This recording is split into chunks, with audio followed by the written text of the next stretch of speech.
여러분 안녕하세요. 최정균 교수입니다. 위기청소년 지도와 상담 15주차 사이버 강의 이번 학기 마지막 강의입니다.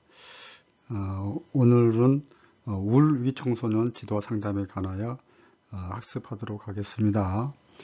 한 학기 동안 사이버 강의 듣느라 고생하셨어요. 네. 이번 시간 학습 목차를 통하여 학습 내용 알아보겠습니다. 먼저 우울증의 개념이고요.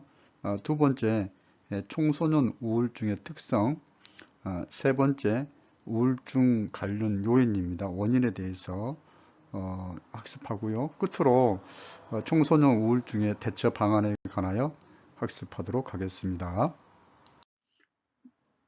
우울증의 개념에 관하여 먼저 학습합니다. 자, 여러분들도 우울감이 느껴지고 좀 침체되고 그런 기분을 이제 가끔 느낍니다. 그렇지만 이게 뭐 오래 가지는 않고 뭐 일시적으로 끝나는데 이런 우울한 상태가 2주 이상 지속되는 것을 우리가 우울증이라고 합니다. 보겠습니다. 자, 우울증은 단순히 일시적으로 슬프고 침울한 기분 상태를 말하는 것이 아니라, 자, 우울한 상태가 2주 이상 지속이 되고, 그 다음에 일상생활을 할 수 없을 만큼 정서적인 고통을 수발하는 정신장애입니다. 자, 우울증은 그걸로 인해 가지고 일상생활에 이제 지장을 주는 거, 뭐 약물도 마찬가지지만 우리가 약물 중독이나 우울증이 마찬가지로 일상생활을 할 수 없을 만큼 고통을 수반한다 했을 때 우리가 그걸 질병으로 이제 분류를 할 수 있는 거죠. 자, 우울증은 우울한 정서 상태뿐만 아니라 의욕 상실이라든지 주의 집중력 감퇴, 식욕 변화, 체중 변화, 자, 불면증, 자살 충동 및 자살 시도 등의 복합적인 이제 정신적, 신체적 증상을 이제 수반하게 됩니다. 자, 우울증은 뭐 우울한 그런 감정뿐만 아니라 여러 가지 이제 거기에 따른 이제 증상들이 나타나는데요. 특히 우울한 사람이 자살로 이제 자살 행동을 하고 자살로 생을 마감한 경우도 이제 간혹 발생을 하게 되죠. 그래서 뭐 통계에 의하면 우울증의 한 10% 정도는 이제 자살을 행동하고 이제 연결이 된다는 거. 예. 자, 우울증은 주요 우울증과 기분 부전 장애 두 가지로 구분할 수 있는데요. 자, 우리 보통 말하는 우울증이 이제 주요 우울증입니다. 우울감, 흥미의 저하, 체중 감소나 증가 등 5가지 이상의 증상이 몇 주 이상요, 2주 이상 지속되어 심각한 정신과적 문제를 일으킬 수 있는 심한 우울증을 말하고요. 기분 부전 장애는 약간 이제 주요 우울 장애보다는 가볍지만 만성적인 슬픔이나 침체감, 만성적인 피로 등 일상생활에 부정적인 영향을 주는 우울증입니다. 약간 이제 짜증을 많이 내고 신경질적인 그런 게 기분 부전 장애라고 이제 여기시면 되겠습니다. 큰 차이는 없고요. 또 이제 기분 부전 장애는 우울증의 하나의 하위 유형에 속한다는 거, 그 정도 기억하시면 되겠습니다. 자, 두 번째, 청소년 우울 증상입니다.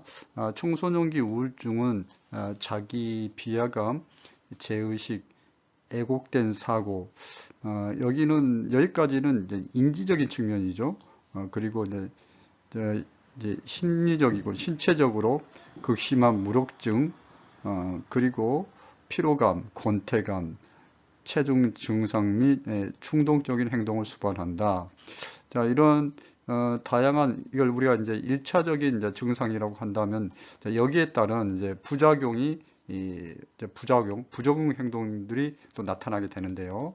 그걸 보시면은, 학교 부적응, 그리고 스트레스에 대한 부정적인 대처, 대인관계 문제, 가행 행동증, 폭력성, 불안장애, 공격적 행동, 무분별한 성적 행동, 섭식장애, 약물남용, 자, 비행, 자살 행동들을 말한다. 그래서 이게 뭐 구분을 해서 1차적인 증상이라, 여기 있는 내용이 1차적인 증상이라 그러면은 여기는 아래 있는 부적응 행동들은 2차적으로 나타나는 그런 증상으로 보시면 되겠습니다. 자, 행동장애와 함께 나타나는 대인관계 문제를 동반하는 경우가 흔하고요. 대인관계 문제 중에서 청소년기는 친구 관계가 아주 필수적인 관계이고, 친구와의 관계 속에서 가장 기본적인, 물론 가정에서도 사회성 교육이 되지만은 친구와의 관계에서 인간적인 관계를 형성하고 이제 사회적인 그런 상호작용 스킬을 이제 서로 이제 영향을 주고 받으며 학습을 하게 되는데, 이러한 원만한 친구 관계가 형성 되지 않고 친구하고 상호작용이 이루어지지 않기 때문에 이제 상호작용 자체가 이제 재미가 없고 즐겁지 않는 그런 문제를 가지고 오게 됩니다. 청소년 우울 증상 좀 더 보겠습니다. 청소년기의 우울 증상은 대인관계에 대한 지나친 의존이나 반대로 지나친 제한을 가져와 사회적으로 고립되는 결과를 가져올 수 있고, 다시 우울 증상을 악화시키는 원인이 됩니다.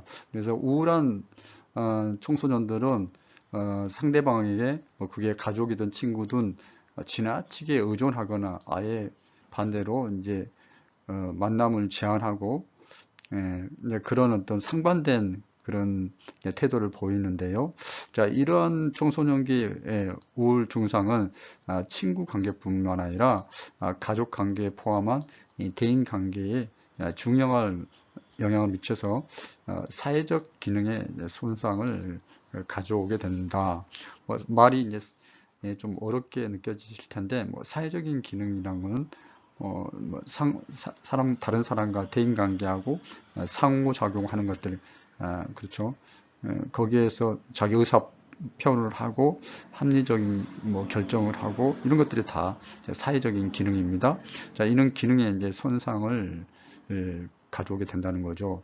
자, 사회적 관계를 회피하고 문제를 많이 일으키며 정상적인 사고를 하지 못하며 자기 파괴적이고 공격적인 행동을 통해 비행 행동을 일삼게 됩니다. 자, 여러분 이제 다음 슬라이드 때 좀 더 정리해서 말씀드리겠지만은, 자, 우울 증상은 그냥 단순하게 우울감 그걸로 끝나는 게 아니라 여러 가지 친구 관계, 또 사회적인 관계, 가족 관계, 그리고 그런 것, 공격성 비행까지도 연결된다는 것.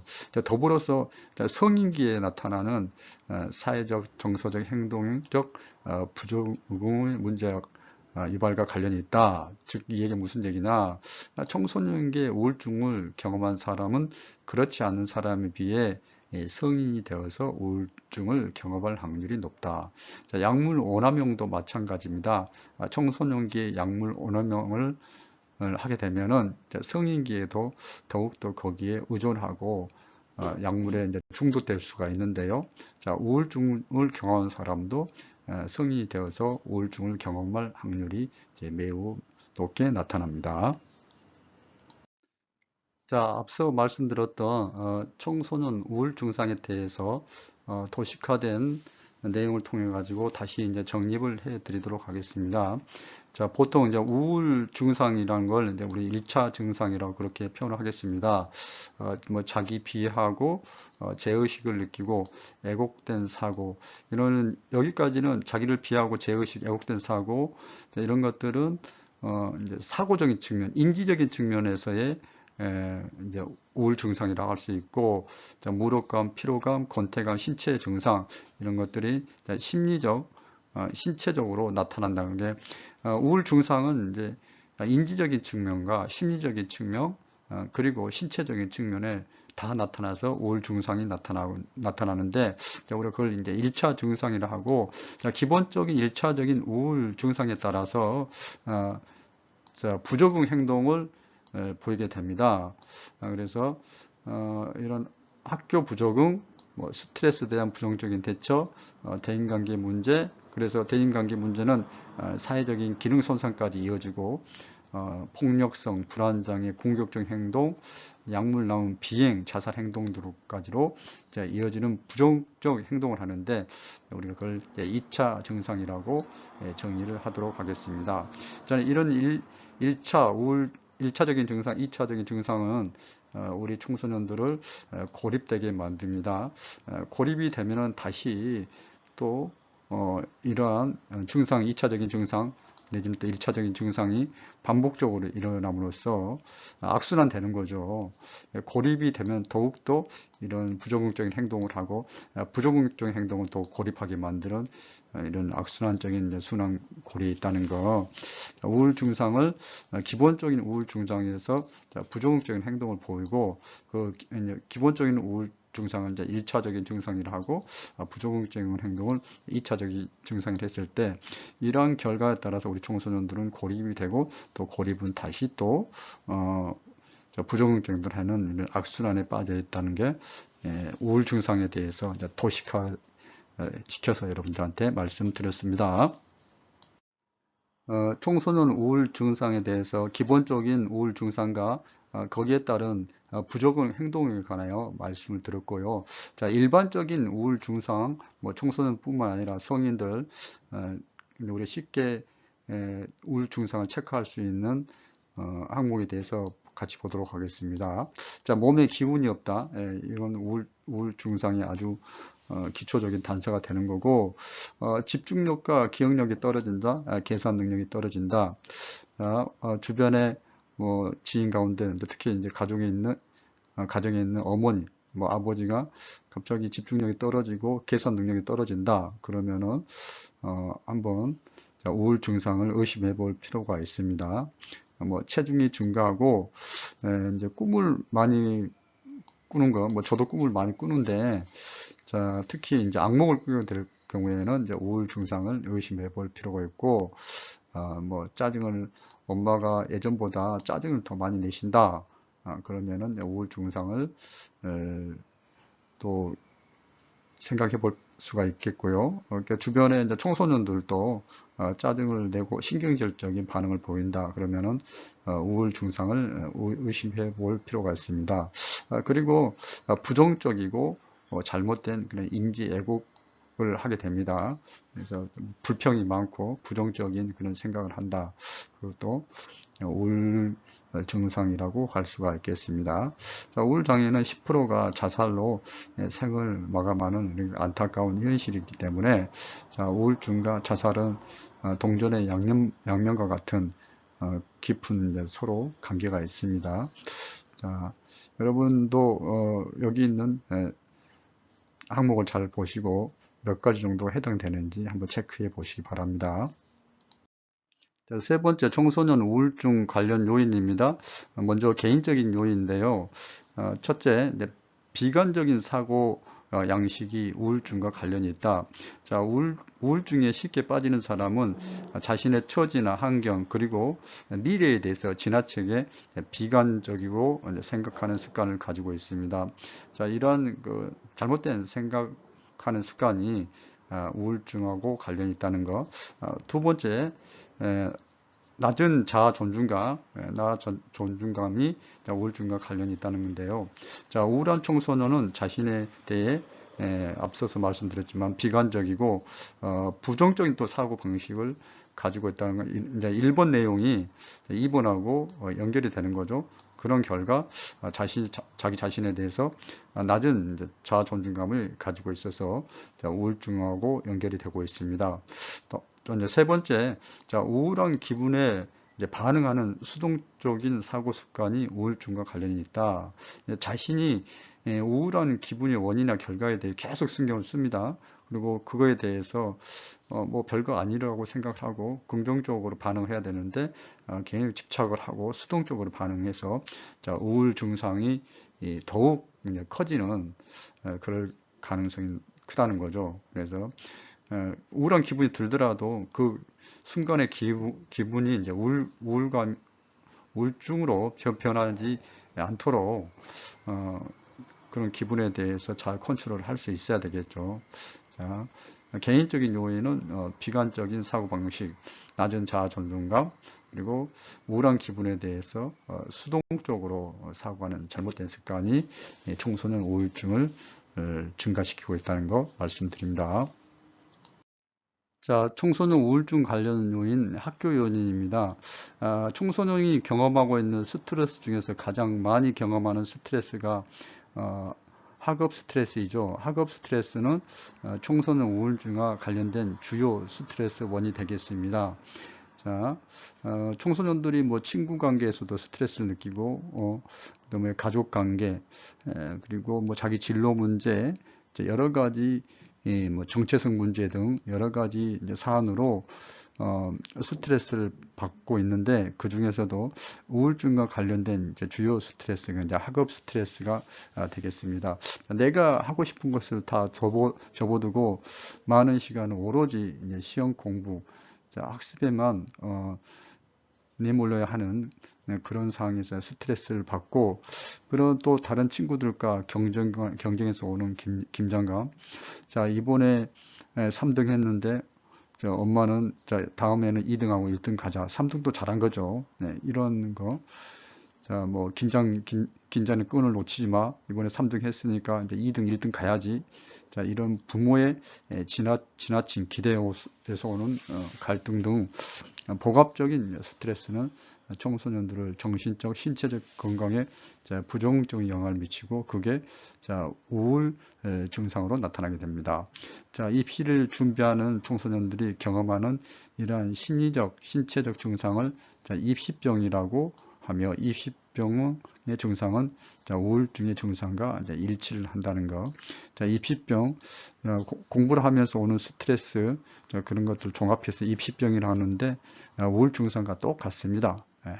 그래서 우리 청소년들의 그런 긴장감을 풀어주고 해야 되는데, 너무 안타깝게 학업 스트레스가 우울증하고 연결이 된다는 게 너무 안타깝습니다. 청소년 우울증과 관련된 가정 요인 보겠습니다. 청소년 우울증과 관련된 가정 요인은 부정적인 부모 자녀 관계뿐만 아니라 경제적인 빈곤, 부모의 우울증, 부모가 우울증을 앓을 경우 청소년 자녀도 우울증을 경험할 가능성이 크다는 거죠. 그래서 부모의 정신 건강이 청소년의 정신 건강에도 막강한 지대한 영향을 미치기 때문에 건강한 부모의 부모가 건강한 정신을 갖는 것도 매우 중요하다. 자, 부모의 우울증과 부정적인 양육은 자녀도 우울증을 경험할 가능성이 크고, 부모가 우울증을 하면은 유전적인 요인뿐만 아니라 부모의 우울증으로 인해서 이제 부정적인 가족 환경 요인도 영향을 미치게 된다. 그래서 부모가 우울증을 앓으면은 유전적인 것, 그리고 환경적인 요인으로 청소년들도 우울 증상을 경험할 가능성이 높다는 것 말씀을 드립니다. 청소년 우울증의 대처 방안입니다. 첫 번째, 인지치료적인 접근인데요. 자, 인지치료는 우울증 환자에게 매우 효과적인 심리치료입니다. 자, 인지치료에서는 우울증을 유발하는 그 원인은 사건이 아니라 그 사건을 받아들이는 사고 방식, 해석의 방식이라고 보는 거죠. 자, 시험을 못 봤습니다. 자, 시험을 못 본 게 하나의 사건이고 상황이라 했을 경우에, 그 시험을 못 보고 성적이 떨어졌다는 그 상황이나 사건이 문제가 되는 게 아니고, 그 시험이 떨어진 그런 사건이나 성적이 떨어진 사건이나 상황에 대해서 청소년이 어떻게 받아들이고 해석하고 판단하느냐에 따라서 달라진다는 게 인지치료적인 접근이지 않습니까? 그래서 우울증 환자들이 가지고 있는 그런 잘못된 자기 비하적이고 자기 비판적인 그런 방식들을 수정하게 해서 우울증을 이제 치료하는 거죠. 상담자는 내담자로 하여금 우울증을 유발하는 사고 방식, 해석 방식, 판단 방식, 생각하는 방식을 스스로 알아차리게 하고 수정하게 함으로써 우울증을 치료한다는 거죠. 부정적인 사고 방식, 자기 비하적인 사고 방식을 가지고 있는 사람들을 생각을 변환시켜서 긍정적인 대안을 가질 수 있도록 사회적 기술을 향상시킴으로써 우울증을 치료하는 게 인지치료적인 접근입니다. 상당히 우울증 치료에 있어서 효과적인 효과를 보고 있는 치료 방법이라고 할 수가 있겠죠. 두 번째, 우울증 예방 및 치료 프로그램을 실시하는 데 있어서 체계적인 접근이 필요하는데, 전체 청소년을 대상으로 하는 우울증 예방 프로그램을 실시하는 것, 주로 이제 학교에서 수업 형식으로 이루어질 수가 있겠죠. 그 다음에 우울증에 앓고 있는 위험 요인을 가지고 있는 청소년들을 선별하여 집단 맞춤형으로 상담 교육을 실시하는 형식인데, 이 두 가지로 전체 청소년을 대상으로 하고 아니면은 선별해서 우울증 위험 요인을 가지고 있는 이런 청소년을 선별하여서 체계적인 우울증 예방 및 치료 교육이 필요하다는 거 말씀을 드립니다. 학습 정리합니다. 청소년 우울증 문제에 대해서 이번 시간 학습했는데요. 우울증 개념 보겠습니다. 우울증은 단순히 일시적으로 슬프고 침울한 기분 상태를 말하는 것이 아니죠. 우울한 상태가 2주 이상 지속되고 일상생활 할 수만큼 고통을 수반한 상태를 말합니다. 우울증은 주요 우울증과 기분 부전 장애로 나눌 수가 있는데, 주요 우울증은 우울감, 흥미저하, 체중 감소나 증가 등 5가지 이상의 증상이 2주 이상 지속되어 심각한 정신과적 문제를 일으킬 수 있는 심한 우울증을 말하고, 기분 부전 장애는 우울증의 하위 영역으로서 만성적인 슬픔이나 침체감, 만성적인 피로 등이 일상생활에서 나타나서 부정적인 영향을 주는 우울증으로 보시면 되겠습니다. 청소년 우울 증상입니다. 굉장히 자기 비하적이고 제의식을 갖고 왜곡된 사고를 가지고 있으며 피로감, 검태감, 신체적인 증상 및 충동적인 행동을 수발하게 되는데, 이게 이제 기본적인 1차적인 증상이라면 거기에 따른 이제 부적응적인 행동을 하게 됩니다. 학교에서 부적응, 대인관계 문제, 불안장애, 공격적 행동, 약물 남용, 비행, 자살 행동 등을 하게 됩니다. 그래서 여기 있는 내용을 좀 1차적인 증상이라면 거기에 따른 부적응적인 행동을 2차적인 증상으로 정리할 수 있겠습니다. 청소년기 우울 증상은 지나치게 이제 대인관계에 의존하거나 반대로 지나치게 제한하는 그런 형태로 나타나는데요. 결과적으로 이제 고립이 됩니다. 고립이 되고 이는 다시 우울증 증상을 악화시키는 원인으로 작용을 하게 됩니다. 청소년기 우울 증상은 친구 관계뿐만 아니라 가족 관계를 포함한 대인 관계에 중요한 영향을 미쳐 사회적 기능 손상을 가져오게 됩니다. 청소년기에 이제 우울증을 경험한 사람은 그렇지 않는 사람에 비해 성인이 되어서도 우울증을 경험할 확률이 매우 높다는 가능성이 높습니다. 청소년 우울 증상에 대해서 도식화해서 설명을 드렸었는데요. 우울 증상이 부정적으로 나타난다 그랬죠. 1차적인 우울 증상을 1차적인 증상이라고 하고, 대개 이제 사고적인 측면과 신체적인 측면, 심리적인 측면에서 어떤 증상이 나타나게 됩니다.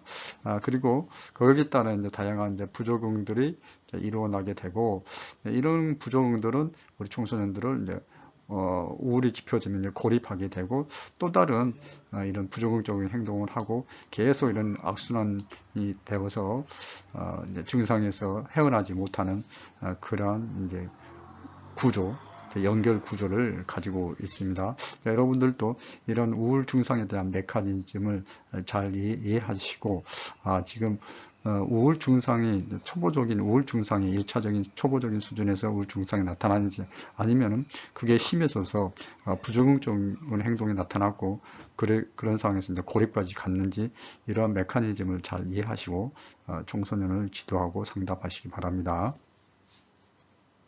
자, 일반적인 우울 증상입니다. 여러분께서도 몸에 기운이 없거나 집중력과 기억력이 떨어져 계산 능력도 떨어지고 체중이 증가하고 꿈을 많이 꾸고 악몽을 꾼다든지 짜증을 많이 낸다든지 인지 왜곡이 생겼으면은 우울 증상을 의심해 볼 필요가 있습니다.